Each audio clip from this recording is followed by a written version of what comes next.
ಬಾಳೆಕುಂದ್ರಿ ಅವರಿಂದ ಚಿಂತನ. ಇವತ್ತು ಎಲ್ಲಿ ನೋಡಿದಲ್ಲೆಲ್ಲ ಮಿತಿಮೀರಿ ತಿಂದು ಒಬೇಸಿಟಿ ಹೆಚ್ಚಾಗ್ತಾ ಇದೆ. ಒಬೇಸಿಟಿ ಅಂದ್ರೆ ಸ್ಥೂಲಕಾಯ. ಸ್ಥೂಲಕಾಯ ಗಂಡಸರಲ್ಲೇ ಹೊಟ್ಟೆ ದಪ್ಪಗಾದ್ರೆ ಹೆಣ್ಣು ಮಕ್ಕಳಲ್ಲೇ ಎಲ್ಲಾ ಕಡೆಗೂ ದಪ್ಪಗಾಗ್ತಾ ಇದ್ದಾರೆ.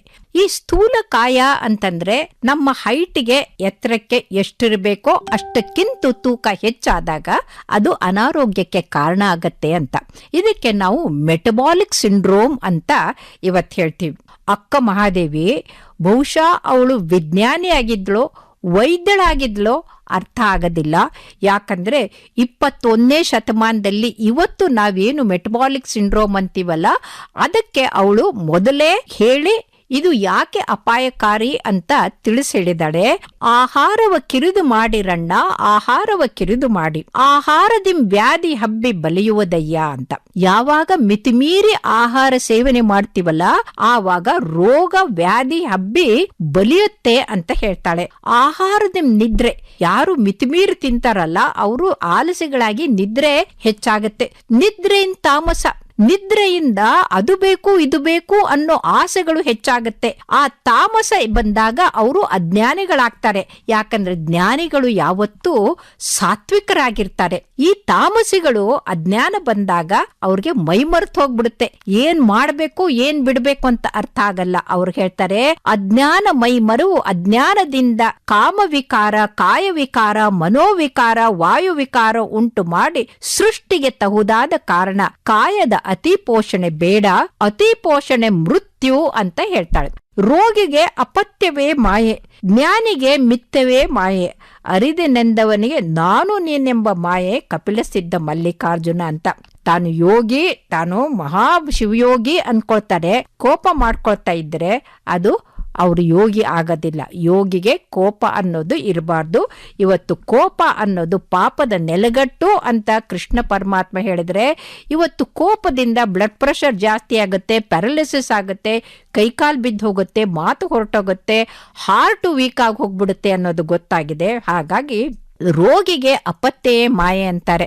ಈ ಸಕ್ಕರೆ ಕಾಯಿಲೆ ಇದ್ದವ್ರಿಗೆ ಒಬ್ಬ ಪೇಷಂಟು 360 ಬ್ಲಡ್ ಶುಗರ್ ಇತ್ತು. ಅವ್ರಿಗೆ ನಾನು ಹೇಳಿದೆ, ನೋಡಿ ಆದಷ್ಟು ವ್ಯಾಯಾಮ ಮಾಡಿ, ವಾಕಿಂಗ್ ಮಾಡಿ, ಆದರೆ ಸಕ್ಕರೆಯನ್ನು ಬಿಡಿ, ಸಕ್ಕರೆ ಇಲ್ದಾಗೆ ತಗೊಳ್ಳಿ ಅಂತಂದೆ.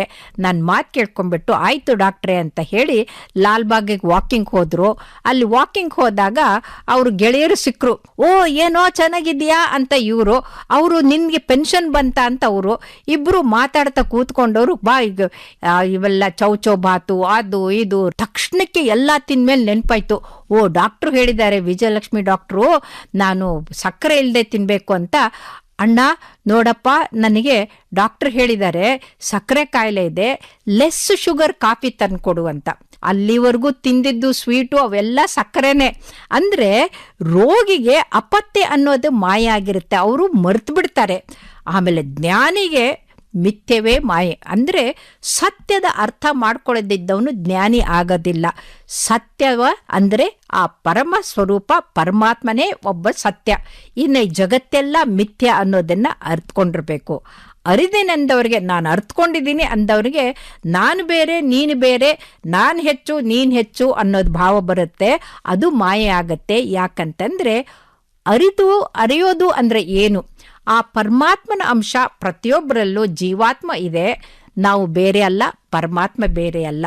ನಾವು ಲಿಂಗ ಸ್ವರೂಪಿಗಳು.